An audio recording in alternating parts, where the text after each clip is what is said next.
Hi, my name's Simon. I'm the founder of Rapturous, and these are my top 5 tips for attending craft fairs and markets. My first tip is make sure you are prepared for a full day. So try and get to the market really early if you can.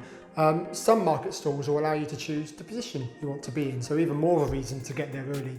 But other markets will set your location out beforehand anyway, but it's still a good idea to get there early because you'll get the first dibs of the new customers that are arriving on the day.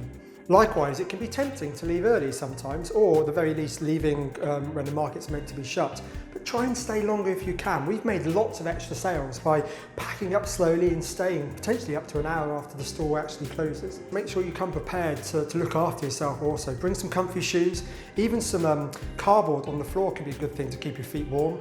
Lots of energy and food, and get to know your neighbours as well. Even if you just need to take a toilet break every now and again, you're going to want someone just to keep an eye on your stall. My second tip is keeping your stand fresh and engaging. It goes without saying that you want your stand to be engaging and beautiful and interesting. I see a lot of stands where people have just plonked some product on the table and it looks boring and uninviting. Make the most of the height and depth that you have on the stand. So get some shelving in there, or have some ladders at the side, or put a washing line up and use the backboard. Really make the most of the whole space that you have available to you. Keep your stand tidy as well. Like I would go around the front of the stand every 10 minutes and just have a look from the customer's point of view. Is everything still in place? Customers like to pick things up and move things around, which is great, but you want to just make sure it looks tidy and clean. We've done 250, 300 markets in our time, and no two Rapturous stores has ever been alike. Change things around each time. Ask yourself, what if I do this? What if I do that? Keep it fresh, interesting. Try different things out. My third tip is about getting your price right.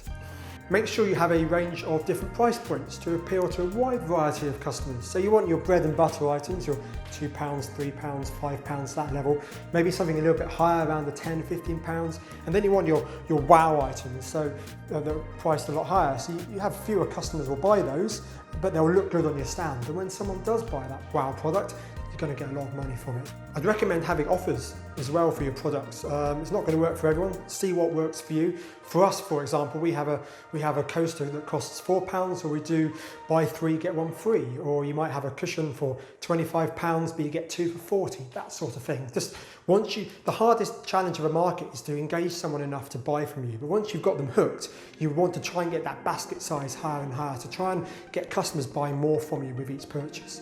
Also make sure you have clear signage on your stand as well, so people can clearly see as they're walking past exactly what you're about. And that includes clear pricing on your stand as well, because I know when I personally shop, if I don't see prices on the stand, I'll move on to the next stand. It's just where I am, and I'm sure there are other people like that as well. Ask yourself why you're doing the markets also. Is it to make a living? Is it as a hobby? Or are you doing market research, for example? And price your products accordingly. You want to factor in your time as well as part of making sure you're making enough money per day at the markets. The next thing regarding price is you're inevitably going to come across some customers that are going to want to negotiate with you on price. I do appreciate that it's always difficult when a customer asks for a discount on your stand to engage with that customer. You've put a lot of love and time and energy and years of skill into that thing, and you'd be completely in your rights to say no to anyone haggling with you. Never feel pressure to say yes if a customer asks for a discount. However, if you've decided that you are willing to give someone a discount, maybe you consider, rather than reducing the price of an item, offering something else for free that you might make a better margin on, for example. Make sure you have those numbers in your head on your pricing and the margins that you make, so that you can go into negotiation being confident about what you can offer. My fourth tip is being prepared for all weather and conditions. Now, you may be lucky to be at a market that have the gazebos set up for you already. In that case, you're probably going to be okay. But if you're going to bring your own gazebo, you're going to want to make sure it is definitely weighted down. I've lost count of the number of times I've seen gazebos flying across car parks and products strewn all over the floor. That's not a good thing you want to have happen to you. So be prepared for horizontal rain, for wind, for snow. Bring kitchen towels, bring see-through plastic to cover your stand with, all of that sort of stuff. Also lighting as well. If you're at a winter stall or you're indoors, you may want to bring your own lighting with you. There's loads of options available, but my main point would be that don't rely on market lighting to light your stand. You probably want to bring your own just to make sure. My fifth tip is make it easy for your customers to purchase from you now and in the future. You want to make it easy for customers to be able to purchase in whatever means works for them. So if they want to pay with cash, make sure you have a decent float available.